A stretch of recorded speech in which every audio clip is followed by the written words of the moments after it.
برېښنا په اونۍ کې د افغانستان برېښنا شرکت عمومي اجرایوي رئیس الحاج ملا محمد حنیف حمزه هلمند او زابل ولایتونو ته د خپل سفر په لړ کې د یاد ولایتونو له والیانو سره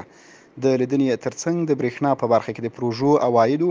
او برېښنا شبکو د اصلاح په اړه هر اړخیز بحث وکړ او د لازمو همکاریو غوښتنه وکړه. همداراز د یاد ولایتونو والیانو بیا له برېښنا شرکت سره د هر ډول همکاریو ډاډ ورکړ. در نتیجه ترمیم به موقع فابریکات تولیدی داخلی و مدیریت منظم آبها در کشور از سوی افغانستان برېښنا شرکت میزان تولید در جریان ربع نخست سال جاری نسبت به همین زمان در سال قبل 23% افزایش یافته است. د کابل برېښنا ریاست تجارتي څانګې مسؤلین وایي چې چهاراسیاب ولسوالي د برېښنا شبکې د ټولو پیریدونکو اړوند د برېښنا میټر بکسونه رنګ او تخنیکي ستونزې په بشپړ ډول حل شوې.